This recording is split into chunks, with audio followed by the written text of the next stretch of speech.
Disclaimer: the following program is designed to offend, provoke, and challenge your religious sensibilities. It contains content that will likely offend anyone who holds religion sacred. This is for those with thick skin or a taste for the harsh truth. If you're easily offended or cherish your religious views, please turn off now. Viewer discretion is strongly advised. You have been warned. Hello and welcome to Troll the Verse. Today we're tearing apart Genesis 1, the supposed divine blueprint of the universe, which seems to have all the coherence of a toddler's finger painting. We'll dissect each verse, showing just how much this creation story fails to hold up under any reasonable scrutiny. So strap in, because we're about to question the very foundations of what some of you hold sacred. Before we dive in, hit that like button, subscribe, and comment below if you believe Genesis was literal. Comment 1. If metaphorical, comment 2. Or if you think it was just divine magic, comment 3. Let's see what you think. In the beginning, God created the heavens and the earth. Now the earth was formless and empty. Darkness was over the surface of the deep, and the Spirit of God was hovering over the waters. And God said, "Let there be light," and there was light. God saw that the light was good, and he separated the light from the darkness. God called the light day, and the darkness he called night. And there was evening, and there was morning. The first day. So we start with this grand empty canvas, and then poof, light appears with no source, no stars, no sun, just God saying, "Let there be light," like he's flipping a divine light switch. But here's the problem. What kind of light are we talking about here? Is it a mystical, magical light that doesn't need photons? And to define day and night without any celestial bodies, that's not just bending physics, it's snapping it in half. This day doesn't even stretch 24 hours because there's no sun to mark the time. It's just a handy storytelling tool. And when God declares the light good, who is even announcing that to? The angels? Have they even been created yet? It's unclear, leaving us to wonder if he's just applauding himself in a cosmic void of nothing and no one there but light. All right, let's move on down, because so far not making any sense. And God said, "Let there be a firmament in the midst of the waters, and let it divide the waters from the waters. And God made the firmament, and divided the waters which were under the firmament from the waters which were above the firmament, and it was so. And God called the firmament heaven. And the evening and the morning were the second day." What a tongue twister that was. So here we are with this firmament, which seems to be a fancy way of describing a cosmic ceiling that separates waters below from waters above. And we're left to wonder, where exactly are these waters above? Are they suspended in space, sitting in celestial reservoirs? We know there isn't a massive body of water floating in the openness of space above us. So what exactly was this describing? The scripture offers no explanation, leaving this as one of the many head scratchers. And let's talk about the mechanics for a moment. A structure that holds back water without collapsing sounds like a divine feat of engineering, but it blatantly ignores the fundamental laws of physics: gravity, atmospheric pressure, hydrology. None of it fits into this narrative. It's as if the entire concept of physical reality took a backseat to storytelling.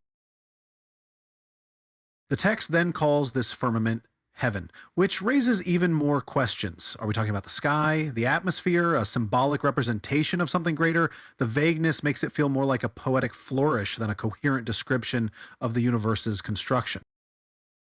And then, of course, we have the evening and the morning, which makes its second appearance. Still no sun, no moon, no stars. Nothing to mark the passage of time. So what exactly is evening and morning based on? It's less about literal time and more of a convenient literary device to keep the story moving. All right, let's look at Genesis 1, 9 through 13. It says, "And God said, Let the waters under the heaven be gathered together unto one place, and let the dry land appear. And it was so. And God called the dry land earth, and the gathering together of the waters called he seas. And God saw that it was good. And God said, Let the earth bring forth grass, the herb yielding seed, and the fruit tree yielding fruit after its kind, whose seed is in itself, upon the earth. And it was so. And the earth brought forth grass, and herb yielding seed after his kind, and the tree yielding fruit, whose seed was in itself after his kind. And God saw that it was good. And the evening and the morning were the third day."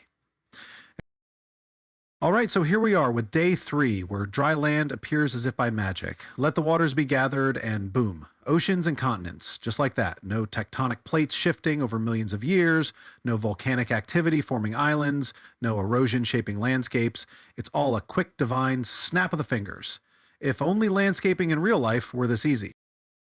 But the real puzzler here is the vegetation, grass, herbs, and fruit trees springing forth before the sun even exists. This isn't just skipping a step in the process, it's ignoring the basic laws of biology. Photosynthesis without sunlight, that's like trying to bake bread without heat. Sure, divine power might bypass natural processes, but if this is supposed to be the foundation of life as we know it, it feels like the author skipped biology class. And then there's that recurring phrase, God saw that it was good. Good for whom, exactly? For plants that can't even photosynthesize properly in a sunless world? It's a bit like congratulating yourself on cooking a meal without actually turning on the stove. The standard for good here feels arbitrary at best. The whole evening and morning refrain shows up again, but it still lacks any clear mechanism for marking time. How do you define evening and morning without the sun? What are we measuring this by? Divine intuition? It seems more like poetic padding than any meaningful representation of time. These verses feel less like a scientific account of creation and more like an ancient storyboard, complete with creative liberties and some glaring plot holes. The land, the seas, the plants, they're all there, but the how and why are conveniently glossed over. This isn't just skipping the details, it's rewriting the rules entirely. Day 3 leaves us with a world that's technically set up for life, but without the critical components to sustain it. It's as if the authors were more concerned with narrative flow than actual logic, creating a theological and scientific minefield that's both fascinating and frustrating to untangle. All right, moving on to Genesis 1:14 through 18, it says, "And God said, Let there be lights in the firmament of the heaven to divide the day from the night, and let them be for signs and for seasons and for days and years, and let them be for lights in the firmament of the heaven to give light upon the earth. And it was so. And God made 2 great lights, the greater light to rule the day and the lesser light to rule the night. He made the stars also. And God set them in the firmament of the heaven to give light upon the earth, and to rule over the day and over the night, and to divide the light from the darkness. And God saw that it was good." So here, finally on day 4, we get some actual lights, stars, the sun and the moon placed in the sky to divide the day from the night. This is the moment where the timeline takes an even stranger turn. If the sun and moon are created now, how exactly were day and night functioning for the past 3 days? Were they just placeholders? Was God using some divine flashlight this whole time? The scripture says these lights are for signs and for seasons and for days and years. Sure, that's how celestial bodies work in the real world, but what seasons or years existed before this point? The Earth didn't even have the tools to measure time until now. It's like building a clock 4 days after you've been announcing the time. A bit backward, wouldn't you say? And then there's the idea of the 2 great lights, one to rule the day and one for the night. But here's the thing. The moon doesn't generate its own light, it reflects the sun's light. This ancient cosmology shows a complete misunderstanding of how celestial mechanics actually work. The stars are almost an afterthought. He made the stars also, as if billions of galaxies were just a side project. No big deal, just tossing in the universe. What's especially curious is the description of these celestial bodies being set in the firmament. This gives the impression of a fixed, unchanging structure, like pinning glow-in-the-dark stickers on a child's bedroom ceiling. It's a poetic image, sure, but scientifically, we know the universe is anything but static. And then, of course, we end with, "And God saw that it was good." By now we've come to expect this stamp of divine approval, but it raises the same question, good by whose standard? The sun, moon, and stars may be good for marking time, but they're about 3 days late for the plants, which have been waiting for sunlight since day 3. Now, if you go by the interpretation some religions hold, that 1 day equals 1,000 years, then we're looking at plants surviving for 3,000 years without photosynthesis. That's a long time for grass and trees to hang on without sunlight, especially when photosynthesis isn't just a preference for plants, it's the foundation of their entire survival. Either these plants had the endurance of legends, or something isn't adding up in this timeline. In summary, day 4 feels like a celestial cleanup job, finally bringing some structure to the heavens, but not without leaving a trail of logical inconsistencies. The stars, the sun, and the moon are all beautiful, but their placement in the story suggests a divine improvisation rather than a master plan. It's as if the universe was built on the fly, with each day addressing the oversights of the previous one, which is convenient for storytelling, but not so much for logical consistency. And God said, "Let the waters bring forth abundantly the moving creature that hath life, and fowl that may fly above the earth and the open firmament of heaven. And God created great whales and every living creature that moveth, which the waters brought forth abundantly after their kind, and every winged fowl after his kind. And God saw that it was good. And God blessed them, saying, Be fruitful, and multiply, and fill the waters in the seas, and let fowl multiply in the earth. And the evening and the morning were the fifth day." On day 5, life finally starts to stir in the waters and the skies. God commands the seas to bring forth abundantly the moving creature that hath life, and the fowl to fly above the earth. And just like that, we have whales, fish, and birds. No evolution, no food chain, no gradual development, just instant life. It's as if the ocean is a magical vending machine, dispensing fully formed creatures with the press of a divine button. This brings us to a glaring omission. Where's the explanation of how ecosystems work? Life isn't just a bunch of creatures swimming and flying around. It's a complex network of interactions, food chains, and environmental balances. But here, it's all glossed over. No mention of predators, prey, or even how these creatures are supposed to sustain themselves.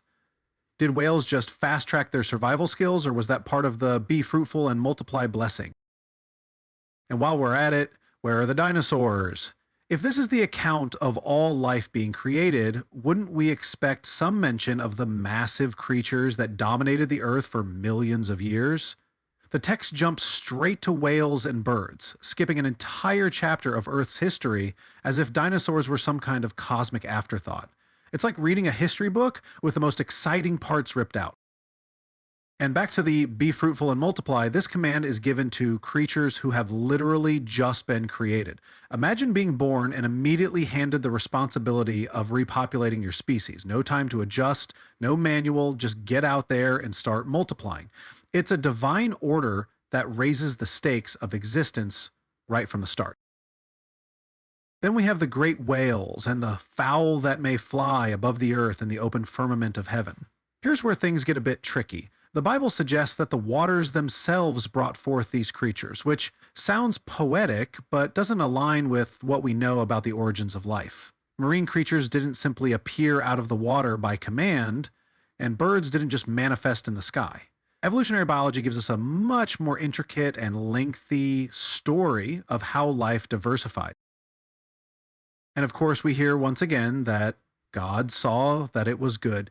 At this point, it feels less like a divine monologue and more like God offering feedback to the whales, because who else is listening?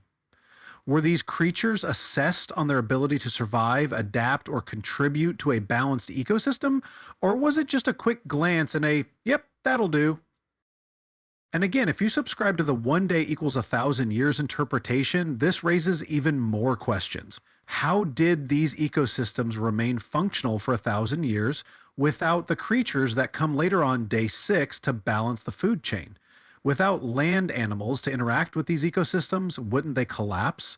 The timeline feels not just rushed, but also incomplete.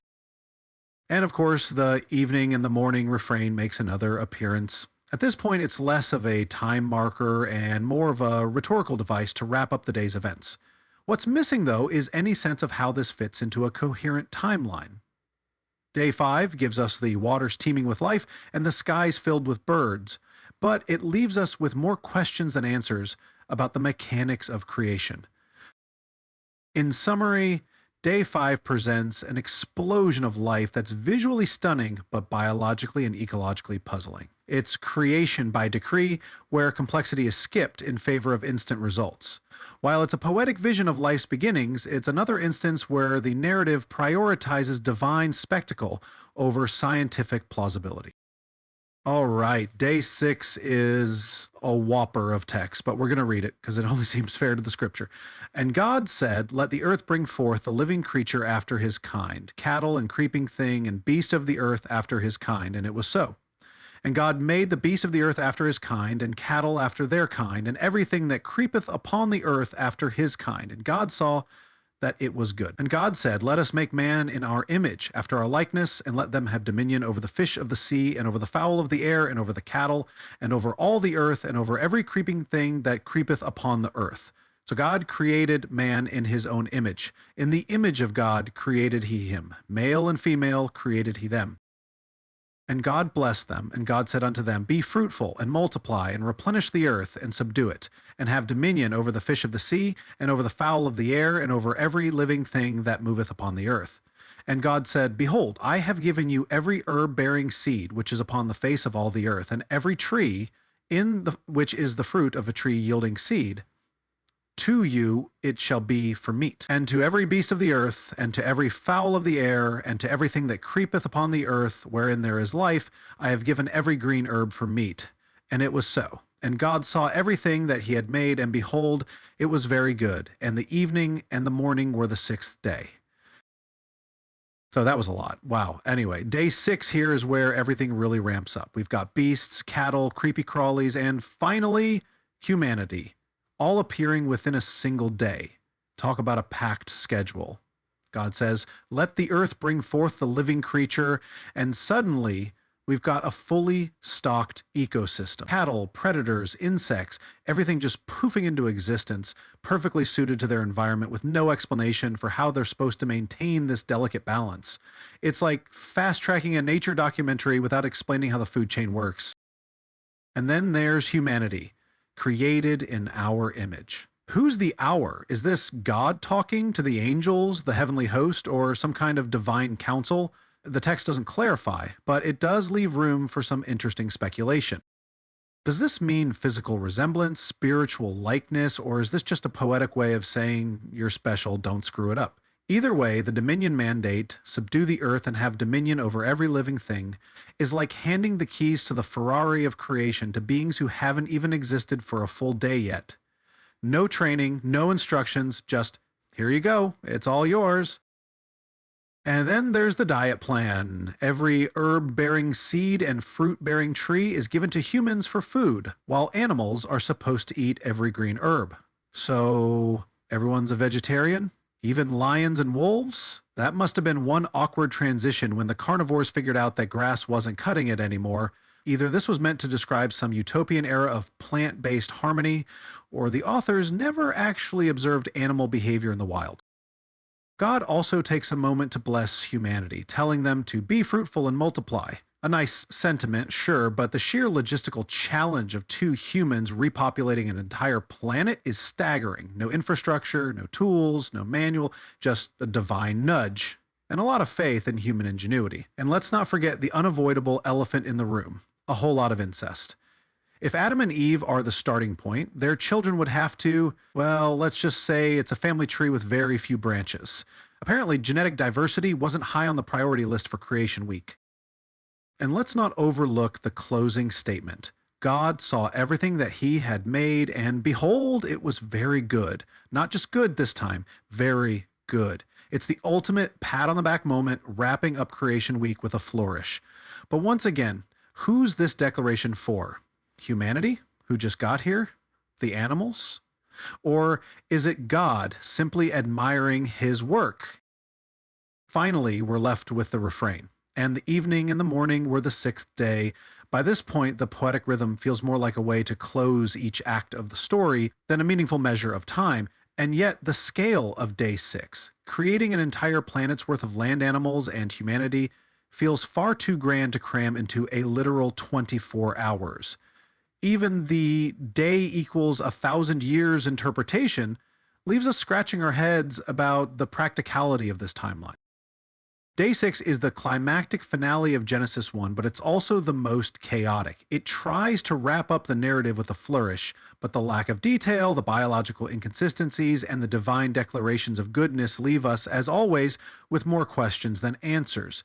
It's a fitting end to a creation story that prioritizes divine spectacle over logical coherence.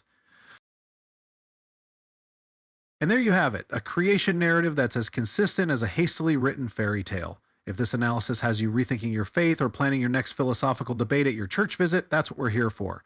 If it sparked a fire in you, fantastic. Rage against or with the commentary in the comments below. Can you defend these contradictions, or is it all just chalked up to mystery ways? Hit the like button if you enjoyed this breakdown, subscribe for more Troll the Verse episodes, and share this video to challenge your friends. Until our next session of questioning the unquestionable, keep your skepticism sharp and your arguments sharper.